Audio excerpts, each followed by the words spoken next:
All right. Welcome, everyone, to Warrior Women in Business Podcast, episode 62. It's going to be a fabulous podcast. Actually, I know a lot of people have been reaching out to me for this guest, which is fantastic. Everybody's really excited.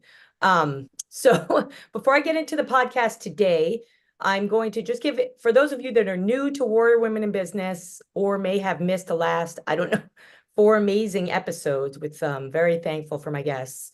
I wanted to introduce myself, Jasmine Sandler, and Warrior Women in Business. Warrior Women in Business is a subset, a division of my main company called JS Media, which has been serving female-led businesses, entrepreneurs, and small to mid-sized businesses in digital marketing and branding since 2006.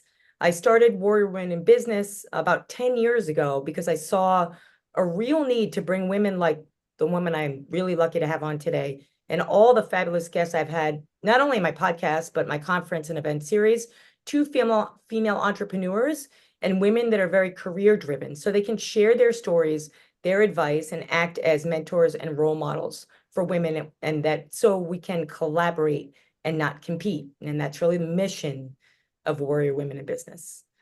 Just to note some things that have happened in the last few weeks for those of you that have missed. So I want to actually go back a few episodes to Phyllis Wilson, who is the president of the Women's Military Memorial in Arlington, Virginia. I'm actually physically going down there in the next couple of weeks. She was a fantastic podcast guest, episode 58. And she talked about, which I didn't know anything about, that there are over 3 million women that have served in the U.S. military since the Revolutionary War. And so the memorial is really cool. I'm very honestly excited to go to kind of like see their stories, hear their stories. They have like these interactive exhibits and things. And we do, as everybody knows, we do a lot in the world of coming up with cool characters. So we made a Warrior Women in the Military design, t-shirt, tank top, and $1 of every sale of every t-shirt is going back to the military, the women's military, to help them to tell these stories. So I thought that was a really great thing that just happened. Another podcast guest of note that's important is Robin Newman. She is the co-producer of the Broadway show Tommy and countless other Broadway shows. And as you all know, the folks that know Warrior Women, is we also have an entire arts and entertainment division. So I'm really excited about supporting the arts and supporting Broadway. Since COVID, Broadway's kind of fallen on its knees a little bit. So I'm very involved right now in working with women on Broadway, and we're doing some neat things, including some upcoming events. So keep your ears and your eyes open for those things coming from Warrior Women. All that being said, I am like beyond ecstatic and not being cliche to have today's guest on for a number of fronts. One is I'm a hockey player my entire life and used to work for the NHL. So I'm a huge fan, is an understatement. I'm very, very interested in seeing what's happening at the NHL from the growth of embracement of women, obviously with the launch of, in January, of the PWHL and multicultural audiences. And so I am really excited to introduce Kim Davis as podcast guest, episode 62. So Kim, if you want to say hello. Oh, thank you. And I'm delighted to be here, Jasmine, and honored and humbled to be your guest. Yes. Well, I really appreciate you being on. I have a plethora of questions. So first, I just want to give a short bio. I got to say, when I looked up Kim and I reached out to her and I bothered her as I always do. And that's okay. We have to be persistent in business as women. That's right. Yeah, I looked at her profile and I said to someone, oh my God, I thought that I've had the most amazing guests on. I've had the CMO of Guitar Center. I've had the president of Marvel Comics. And I looked at her profile and I was so beyond flattered. Started with Springboard, which we're going to get into today a little bit. But let me talk to you to share a little bit about Kim's background, just a brief on what she's doing today and why this podcast is so important. So she is currently the Senior Executive Vice President of Social Impact Growth Initiatives and Legislative Affairs at the National Hockey League, the premier professional ice hockey league in the world. In this capacity, Kim leads a role reporting to Gary Bettman, a commissioner, for those of you that don't know who he is, to attract, develop, and retain fans, with a specific focus on multicultural audiences through culture, youth participation, and social impact initiatives. And that's a lot, I think. And there's probably a lot that we're going to share there. So I want to start with talking a little bit about your background, Kim, and then getting into today. So first of all, again, thanks for taking the time out. I can't even imagine how busy you are leading that for the NHL. So, Warrior Women is all about sharing your wisdom and your insights. And you have such an impressive history that I feel that you've probably leveraged in this role, right? Of not only what I read, which is supporting women in business, which I love, obviously, but also in leading important philanthropic community and social impact programs, ranging from JP Morgan to the NHL and countless others. So could you kind of talk about, like, weave for us, share a bit about your background that's relevant, and how did you choose this path?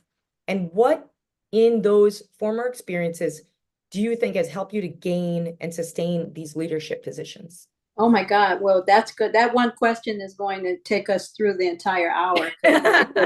It is quite a journey, and it is absolutely not linear. So again, let me start by saying thank you for having me, and I'm looking forward to this conversation. So we will have to go back 40 years because I've been in business for 40 years. I've basically been in three major industries: financial services, consulting, and now sports and entertainment. And when people hear that, they often say, my goodness, those are so different. Mm-hmm. But I think one of the first lessons that I learned many years ago and was taught to me by one of my first sponsors is that what we perceive as being different is usually the thing that is most common. And what I would say about that is it's been easy to understand the differences in these industries. What I think I have brought to each one of these industries is a set of skills and competencies that are quite transferable. And as women, we often think that we have to be so technical in certain areas in order for people to see our competence. And we often overlook those leadership traits that we have naturally that actually are more important than those technical competencies that we feel we need. Mm-hmm. So I started my career in financial services. I often talk about the 3 Ps: preparation, passion, and purpose. And what I say to young women is that it is so important to be focused early in your career on preparation, to make sure that you anchor yourself in a competency that you can always go back on, that helps you to understand how to be a good project manager and how to be a good analytical skills. That doesn't mean you have to be an accountant to have good analytical skills, but you should have proficiency in areas that help you understand the different kinds of businesses that you might touch. And proficiency doesn't mean that you have to be the expert. Again, so these are all the little things that I have learned as my career has progressed. Financial services, 20 plus years with JP Morgan. During a period of time in financial services when all banks were going through major acquisitions and mergers. And so while I was there for 20 years, I probably had 15 different jobs. And what that taught me was resiliency, right? Understanding that knowing how to pivot and deal with ambiguity is actually such an important skill set to have as you think about the mastery of your craft in the world of work. I don't think I understood just how important that was until I got deeper into my career, and I realized that lack of fear, or as my grandmother used to say, that fearlessness that I had in attacking new challenges where I didn't necessarily have all the skills or all the answers, but I felt confident enough to be able to tackle it and to, you know, and to learn as I was going, came from those experiences of dealing with ambiguity and dealing with the unknown. So by the time I came through 15 different assignments, from staff roles to P&L roles to the head of the foundation at JP Morgan, I really felt confident enough to be able to tackle anything. Now, an important thing about confidence is that we can't confuse confidence with cockiness, right? Confidence comes with a significant amount of humility. That's right. Being humble enough to know when you don't know. Being humble enough to know when you need to be a follower versus a leader. The fellowship of servant leadership. And those are the things that I think describe confidence. And so by the time the opportunity came for me to pivot into the world of consulting, and again, you said, how did you find these roles? In many cases, these roles found me. And it was through establishing throughout my career really strong networks. And I can't promote that idea enough on this podcast, particularly for women. We have to nurture our networks. And that doesn't mean that doesn't mean not focusing on your craft. It means that you have to think of your career as like Me Inc., like a marketing product. And that part of your career, I believe you have to constantly nurture. Every day I wake up and I say, what do I need to do in order to nurture my own career? I say that today still as a 65-year-old. I don't feel like a 65-year-old. I feel like a 25-year-old as it relates to nurturing my career and making sure that I take care of the Me Inc., which I think is so important. Isn't that the truth? It's like, you gave me a vision of when I started in my career on Madison Avenue. I used to read the Wall Street Journal, only the advertising. Yes. I don't have a finance background. And I used to think, how do I develop a network? And I still, to this day, kind of have the same approach. It's interesting that I agree with you. I don't think you can climb those steps unless that's your mindset. I love that you brought that up. So thank you. That is absolutely a mindset issue for sure. And I'm so glad you agree, because obviously your success and the various businesses that you built as an entrepreneur comes from those networks that you've created over the course of your career journey. So as a consultant, it was nice to have had so much experience in-house, because I could relate to the issues and the problems that CEOs were having, because they were issues that I had faced running businesses for over 30 years. And I think that's what made me attractive as a leader on so many of the projects that I led, was that I wasn't just creating a deck that they would, put in a drawer later. And I say that because I worked with many consultants myself when I was on the business side. And many years later, those decks are in the drawer. But I would be thinking about it from the perspective of, what are the impediments that are standing in the way of them being able to execute these things, right? Do they have the right organizational construct? Do they have the right people? Is the fit right? And those are things typically as a consultant, you only know if you've actually walked in those shoes. That's right. I ended up at the NHL because of the consulting relationship. Again, there's that word again, relationship, that we had with the NHL, and I met the commissioner. And I was leading that assignment on behalf of the consulting firm that I worked for. Oh, I see. And that's how I met Gary Bettman. And that's how he and I built a relationship. And ultimately, Gary said, why don't you come and help us think about what the next 100 years of the NHL needs to look like? Wow. And he allowed me to That's amazing. co-create this position alongside him. That was a dream come true. To That's be able it. to, And that's innovation, you know. that's real innovation. That's innovation in serious action, innovation, right? yeah. Mhm. That's innovation in action. He and I developed the job description. He and I developed the pieces of the job that would come from other parts of the organization and the new pieces of the job that we needed to think about as we thought about the future of the NHL. And 6 years later, I am there. I am still as excited today as I was 6 years ago when I joined the NHL.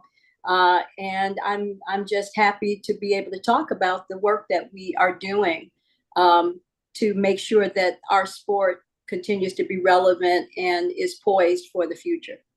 Wonderful. I'm going to get into the NHL more, but I want to just, if you don't mind, touch upon what your grandmother said and what you were talking about, please. I love my grandmother too, God rest her soul. So this fearless leader, right? Now you were at Springboard, but I know about Springboard.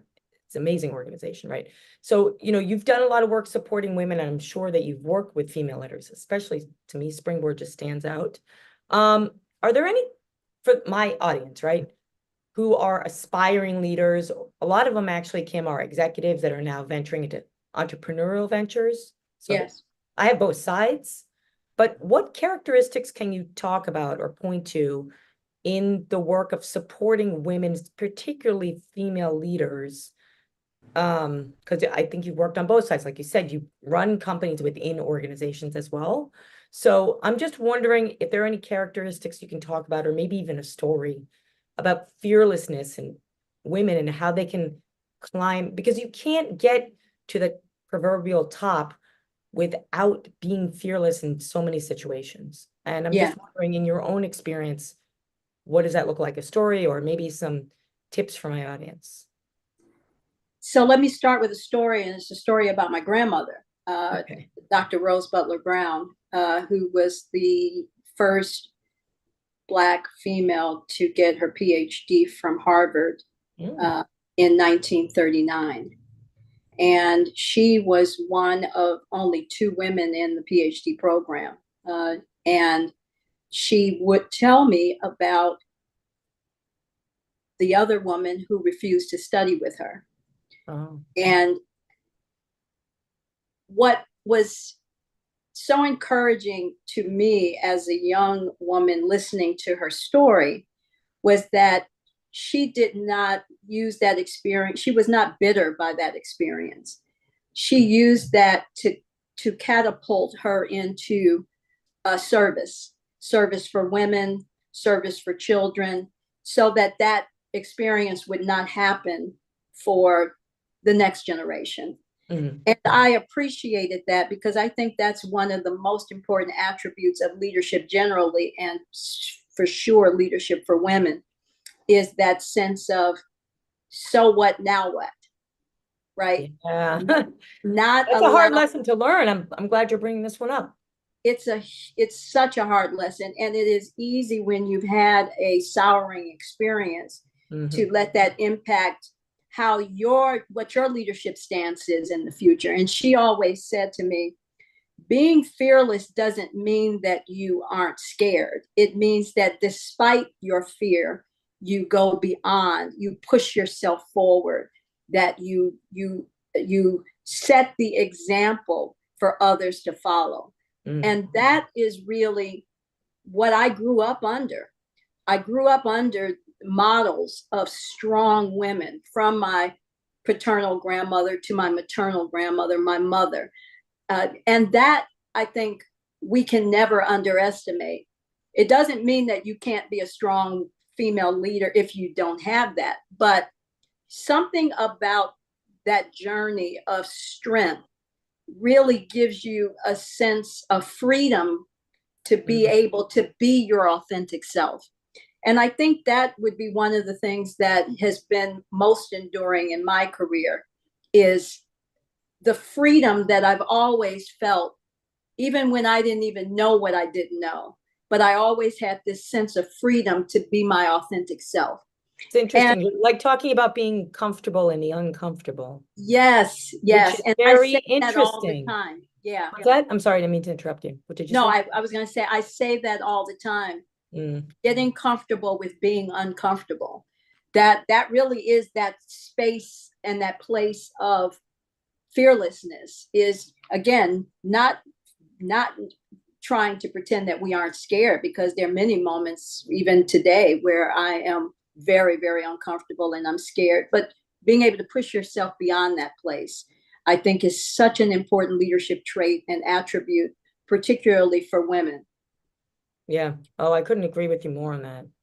It really, really is. So let's talk about, it's like I want to read a book about your grandmother now, but and kudos to her, really. I mean, it's a big deal. So, all right, let's talk about my favorite subject, which is hockey. As a hockey player my whole life, I can't believe that. generally Where on did you men's play? teams. What's that? Where did you play? Oh, I still play.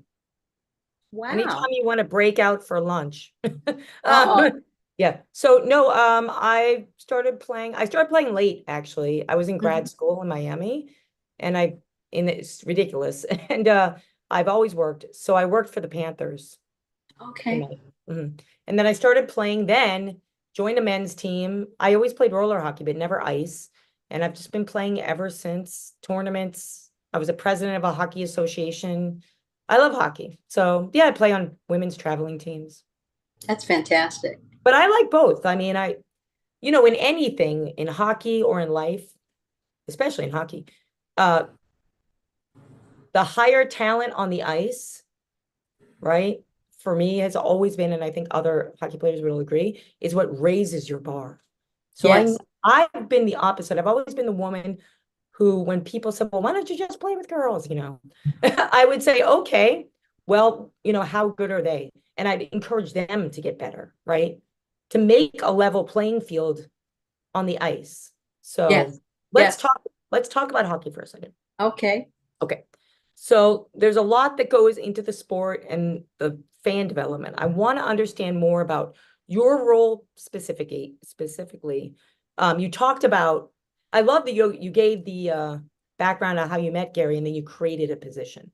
So that's important for all my hockey friends that are listening today, that it's innovative. And that's very important. And I think on our side, the consumers of the NHL, we need to embrace that. We really Yes. do. We really need to embrace it and we really need to promote it, because I think if we, the consumers, aren't promoting what you're doing, that innovation could stop. Because I wanted to talk about the fact that it's predominantly, as we know, more of a male, white dominated sport. I mean, traditionally. And you're coming in, breaking boundaries, which I'm really excited about, and focusing on multicultural audience, which is like, hello, I mean, here's the growing population, right? So talk a little bit about what that means in your specific role. What do you do in your specific role? Like, what are some of the programs? You said 6 years. So can you talk about what you've done, maybe some markers or some research, and then where you're going and how we can help? Yes.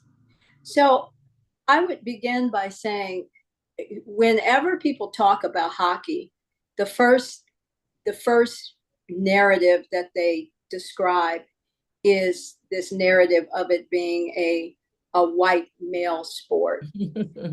So one of the first things I wanted to do was to understand the origins of that, and actually to understand whether or not that was entirely true.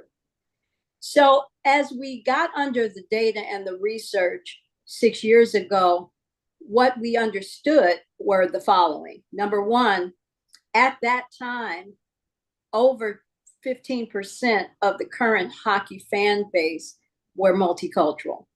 And if you ask people back then, they would say, oh, it's probably 1%. So that was sort of part of myth busting from the very beginning. Today, by the way, the multicultural fan base is 25%. Oh, that's incredible. Okay. The second part of the myth busting was women like hockey, but they really aren't big consumers of hockey. Well, guess what? 4 out of 10 avid hockey fans are women. 40% of the current NHL fan base are women. Okay. Now, saying those two things out loud, 25% multicultural and 40% female, is a big deal, because that didn't just happen when I came. That has been evolving over time. And so it helps us to recraft the narrative around who consumes hockey and where is hockey going in the future. Yes. Phase 2 of my early work was to look at demographic shifts across North America and to see, based on the way the shifts were going to be playing out over the next 10 to 20 years, how does hockey fare in that demographic profile? I partnered with the Brookings Institute, an old friend, Dr. Bill Fry, who has done all of the demographic longitudinal work at Brookings. And I had him take our then 31 clubs and overlay those markets with the demographic shifts that he's been watching over the past 25 years. And what we learned, and that was in 2018, what we learned was that in 23 of our then 31 markets, this idea of minority was a misnomer. For millennials and Gen Zs, they were already in the majority in those markets. Yep. And so, armed with that data and those facts and that new sort of context for our sport, I went around and started meeting with presidents and CMOs in all the clubs and started sharing with them that if they were going to get their fair share of fandom of the future, if we were going to not just survive but thrive, we were going to have to really create and embrace where the sport was going. And that's how our movement began. Yeah, makes sense. And so some people want to minimize and discount this work as diversity work. Right. And if it makes them comfortable, that's fine. I've never had diversity in the titles of any jobs that I've ever had in 40 Good for years. you. Somehow or another, people want to reduce. Good for you. I have to say that. And look, I have to also say that anytime you see a woman or a person of color in a senior role, somehow or another, it makes other people feel comfortable to say that they're doing diversity work. Right. And that's not taking anything away from diversity work, understand. No. But this is bigger than diversity work. This is how are we going to succeed and build our future revenue base? How are we going to diversify our portfolio, our economic portfolio over the next 10, 20, 30 years? And that is the narrative that we have used to build the future. Now, you asked the question, what are the specific ways in which we're doing that? Yeah, we want to understand some of the programs. Yes.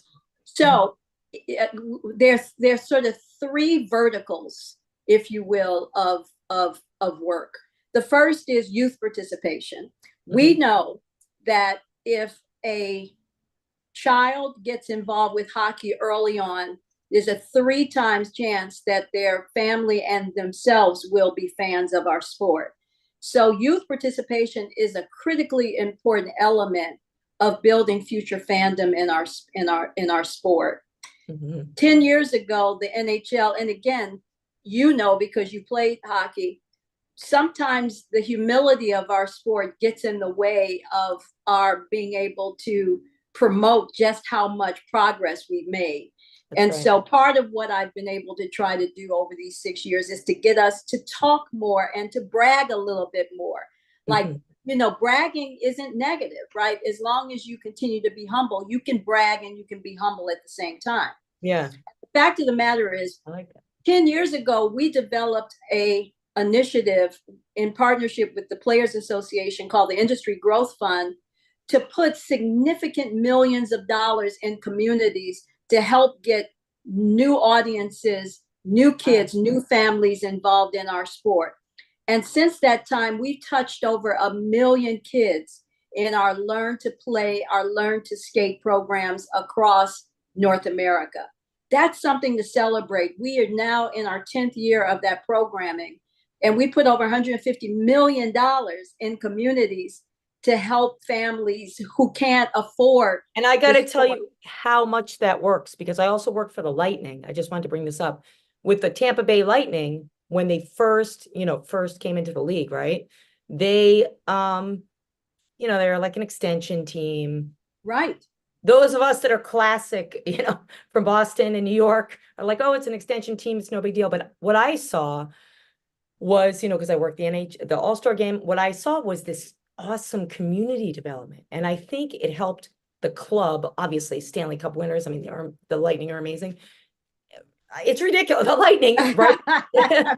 That's right. Right. But I saw, like, to your point about the female fans, I saw this real rise over the years that I was there anyway, in this female fandom. And these are a lot of moms that have kids, right? That's right. And then the kids start playing. And then the club can not only stay in existence, right? But then to the Lightning, then they have money for a new salary. So I think I just wanted to stop and say, like, I witnessed that. And I think the programs, they really work. The programs work, and particularly in Sunbelt markets or Western Southern markets, California, Las Vegas, Texas, Florida, all of these markets where we know there are not enough sheets of ice across the state. For example, Las Vegas, when they came online, there were only 2 sheets of ice in the entire state. That's they're the most amazing story in my mind. Like, I cannot believe the most amazing story came.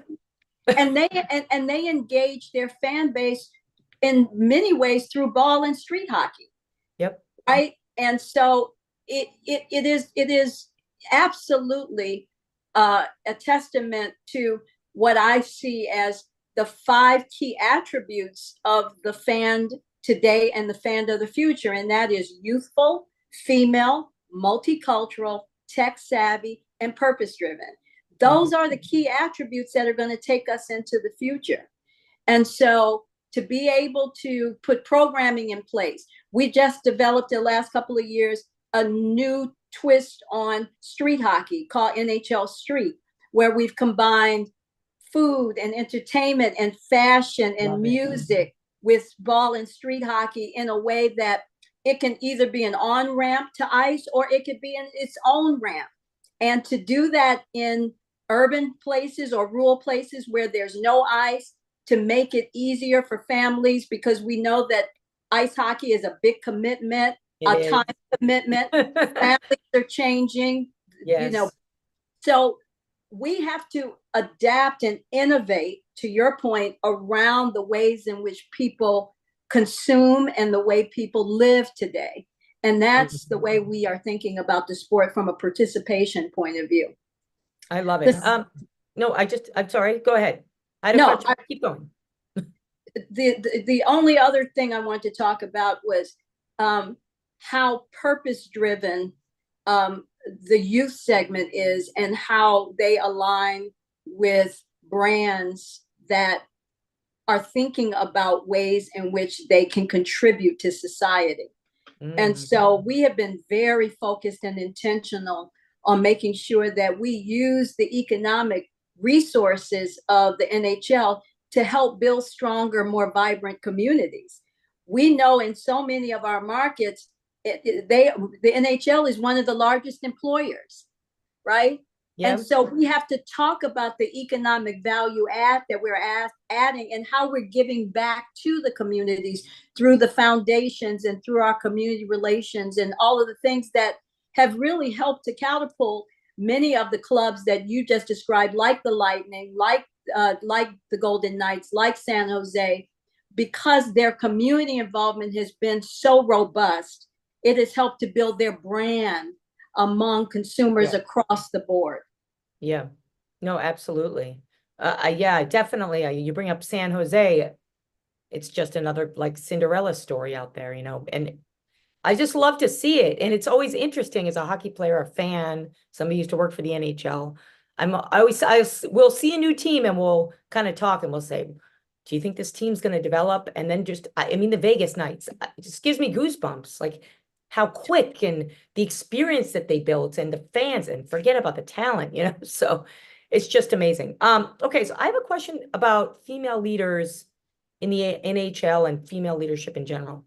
A lot of my guests talk about the importance of female leaders supporting each other.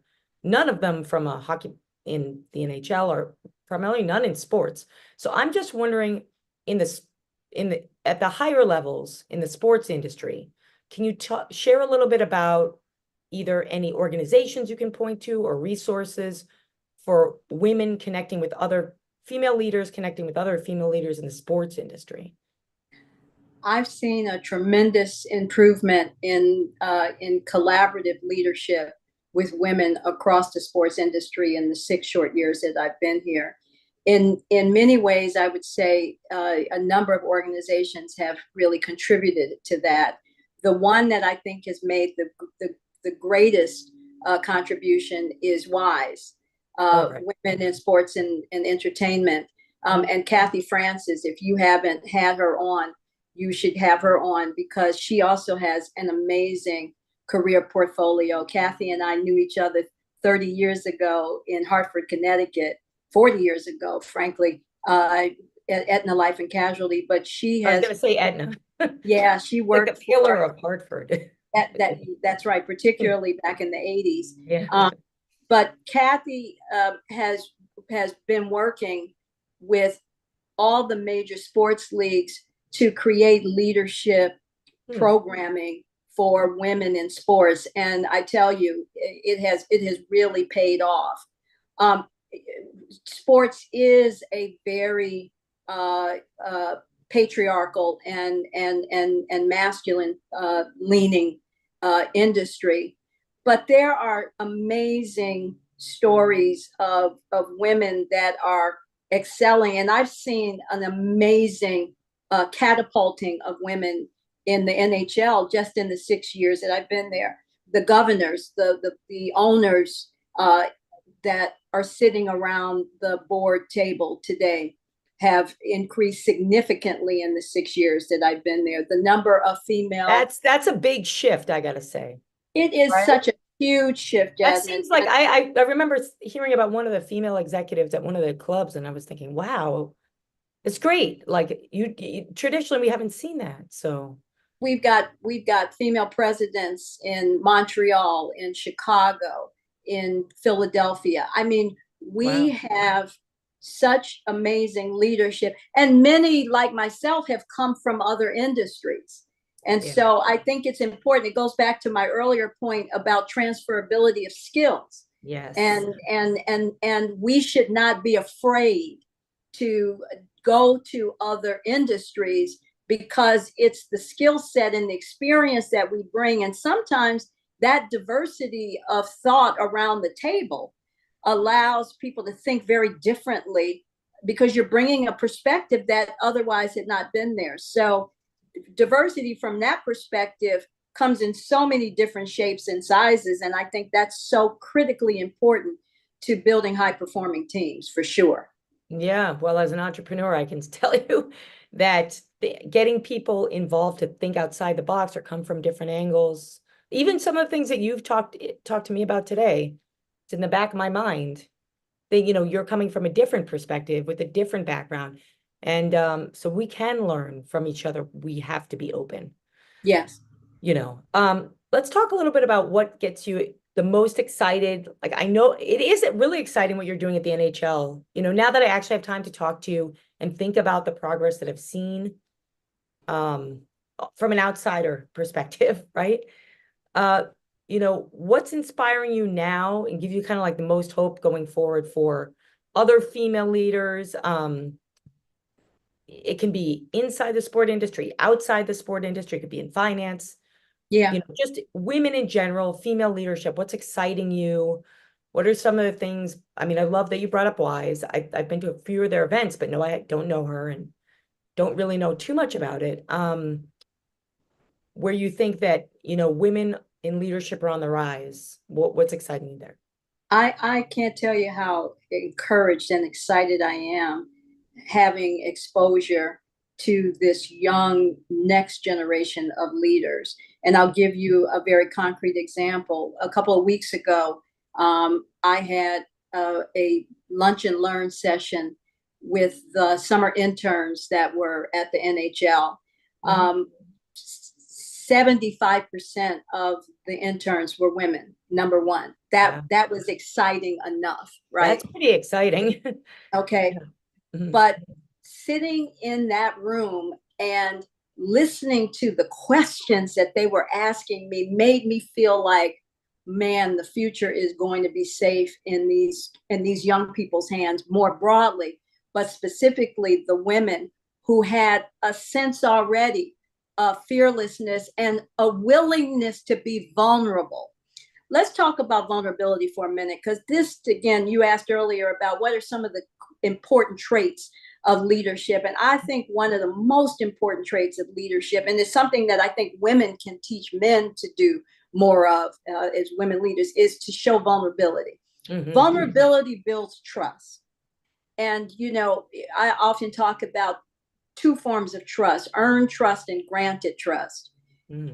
Granted trust comes with positionality, right? And people sort of grant that because of who you are and where you are. But earned trust comes from people really believing in you and wanting to follow you. And that comes from them seeing you being vulnerable and them then feeling comfortable enough to know that they can lean into your leadership style because you have shown that sense of vulnerability. I saw this summer these young women who were willing to be vulnerable. And I said to them, this is going to be one of the most enduring traits of your future leadership. Don't lose it. And then I implored the young men in the room to please develop it. And don't be afraid to show your vulnerability, because that builds a level of trust that you just cannot get through granted trust. So what gets me excited is helping to nurture and usher in the next generation of leaders. At this point in my career, I've done and proven all that I need to prove. For me, it's about helping to usher in the next generation of leaders. And that's what gets me up every day. And that's what keeps me excited about the work that I do, both at the NHL and in the community at large. I love that. Also, it's interesting when you talked about, first of all, I love that, would you say 75% are girls? Yes. That's really incredible. Isn't that amazing? Yeah, I mean, I coach girls hockey. I think they're just so cool. But what I was going to say is, what's interesting that you talked about is I do see a shift in the way the trust piece, we never have talked about on this podcast. So I'm seeing a little bit of shift of how employers are trusted. You have everything is public, right? You have Glassdoor, everything is public. And I do executive branding every day for executives. There's this public sense. And I love that you talk about vulnerability. And I'm also wondering about how leaders themselves today need to maybe make those shifts to be more, as you mentioned, attractive for engagement, because it seems to me like that shut down private world, you just can't really do anymore, right? You have to be open as a leader. You have to be. And if you aren't, you probably aren't going to nurture the kind of brand that high performing talent of the future is going to want to be associated with. So we cannot discount or disconnect the leadership stance, the vulnerability, the trust built by a brand to the kind of environment that talent wants to be associated with. Like, those are connected. And we used to, in the old days, back when I started my career, they often talked about, people trying to create this employee-employer contract, and how important that was. That was that old language. Today, you have to demonstrate it. You have to act those behaviors every single day. And, you know, young people watch everything that you do. That's And awesome. if it's not, if it's incongruent, they call it and name it. And so that's where that authenticity comes in that we talked about earlier.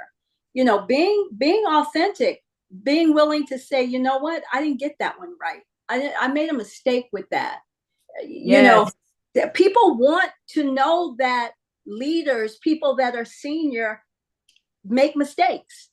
You know, it's the Everyone's same. It's the same way that people talk about parenting. Like, let your kids know that you didn't do everything perfectly, so that they don't think that they have to suffer from the perfectionist monster either. Wow, The same goes that's a true very in important thing life. to say. It Yeah, really really is. is true. It is. And so I agree with you. I think that it is really important for us to model what we say we want to be, and what we say is important for the brands that we represent and for who we are as individuals.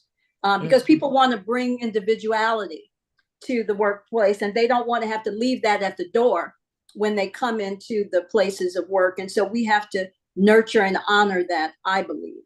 Oh, I agree with you. And I think work in general, especially in a services-based business, is building relationships and growing and being around other humans. So it seems to be from the leader, from the employer to the employee. And I think both can learn from each other. And I definitely think a leader's job is to be a role model. And Yes, that's admitting mistakes, and that's even screwing up, and it's okay, right? that's So right. That's yeah, exactly right. I think That's that's exactly. so important. So important. So I have about 3 questions left. So one question is, for those that are listening in or watching the podcast that want to learn about either ways that they can help you raise the bar in their community around the multicultural efforts for the NHL, are there any, I don't know, sites, microsites, paid web pages, or ways that they can get in touch with the NHL? Let's say that they want to, because I know in my community we do street hockey. So like Yeah. ways that they can get in touch or programs that they can get involved with. Yes. So we are about to launch a new effort called NHL Unites. And it is a way for us to pull together every aspect of what unites us in a major microsite with programming and curation year round, so that people can communicate with us, they can see what's going on, and it doesn't get lost in the broader NHL.com, player stats and all that stuff. Yeah. So that launch is going to happen at the beginning of the season in October, and I would ask people to watch for NHL Unites. We will have our own YouTube channel. We will have our own website. You'll be able to connect to it through NHL.com.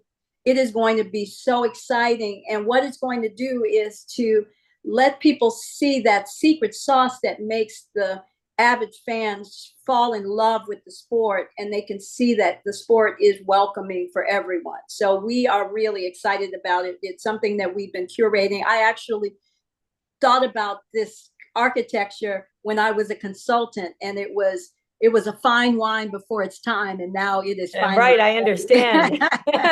So it is ready. So Good for you. that is one of the ways.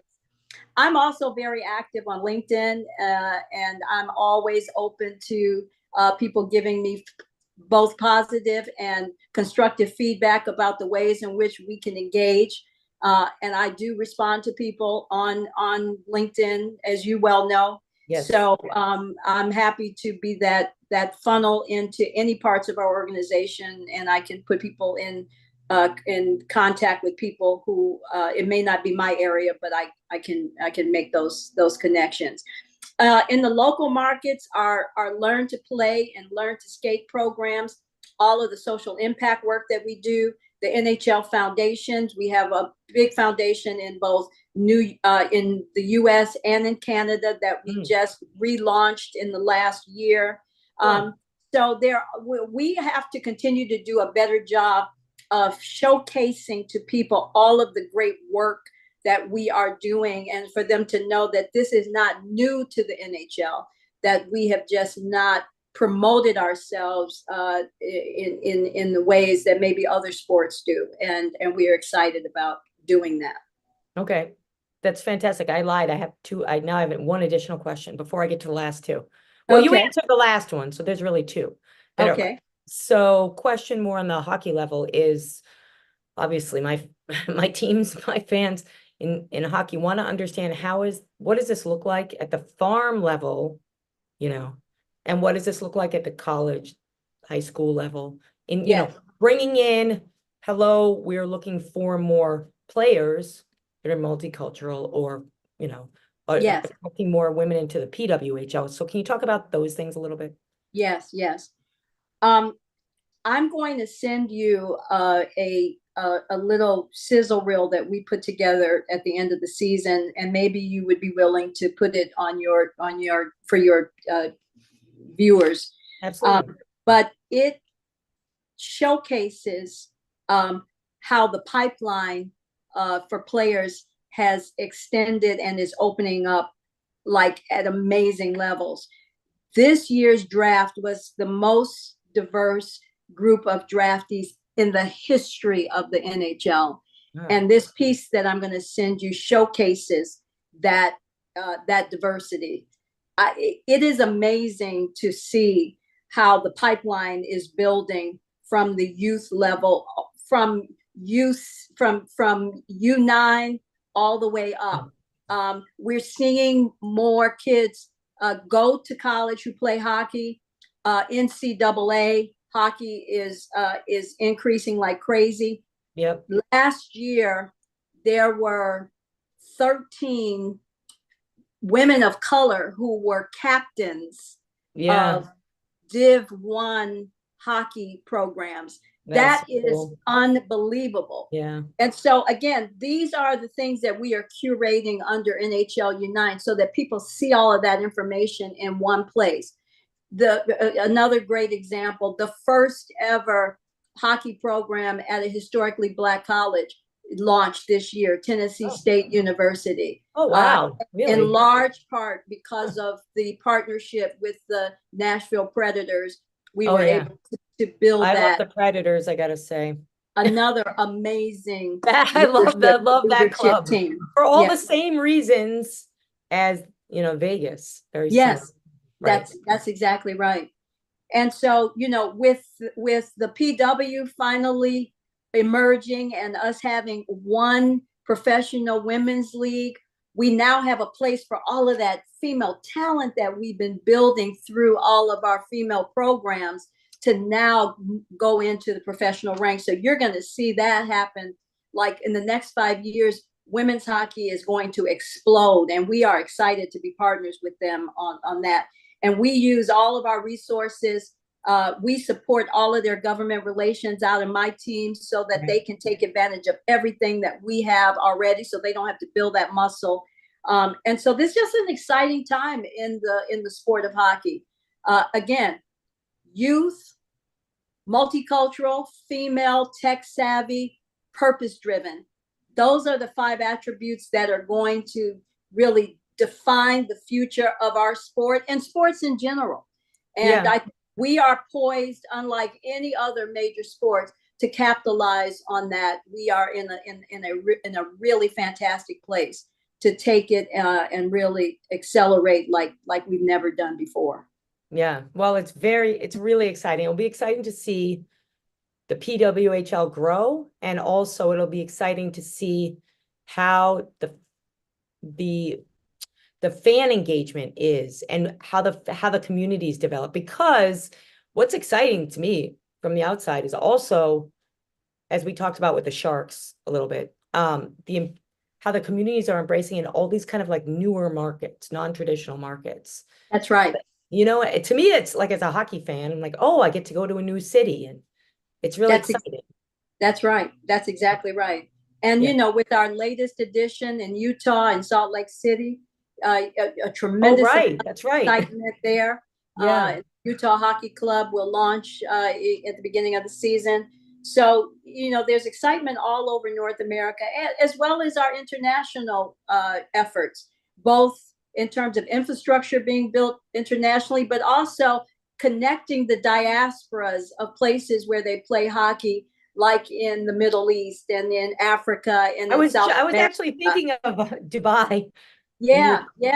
And there's amazing hockey going on around that connects to the diaspora of fans that are in North America, that when they see that and they see us recognizing and connecting into that representation, it just enhances our ability to create even stronger avid fandom and casual fandom here in the North America market. Yeah, it's very exciting. And it's great to see the league growing, in so many aspects where it just hasn't before. So I'm glad you're on board, really. And I'm glad Gary, I wouldn't say took a risk, but he was smart and innovative. I met him a couple of times. I don't really know him to do that, to say, hey, you know what? This makes sense. We need to innovate and grow it in this way. So last question. Yes. I asked all my guests this. When I asked you to be on Warrior Women in Business and share the character with you in the name, what did you think of the term Warrior Women in Business?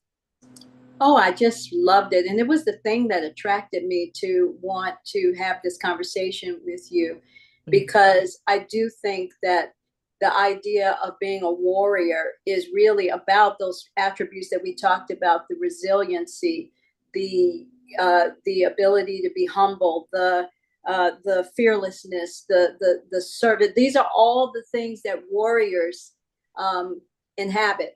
And so I loved the visual. It made me feel empowered. It made me feel like it was a place and a space that represented me. And I wanted to have the conversation because I'm all about female empowerment. I think that when I started my career, there weren't that many women in business 45 years ago. And I didn't have a lot of role models. And I knew that I needed to create a space for helping to build that. There were so many of us on Wall Street at that time that came together across the industry and made it a place where women could feel welcome. And by the time the 90s came around, we saw women from business schools coming in, and that wave of change just continued to accelerate across industries. And so I'm excited about women. I'm excited about warrior women. And I'm delighted to have had this opportunity to chat with you about it. Well, I really appreciate it. Like I said, when I first looked at your LinkedIn profile, it just stood out to me.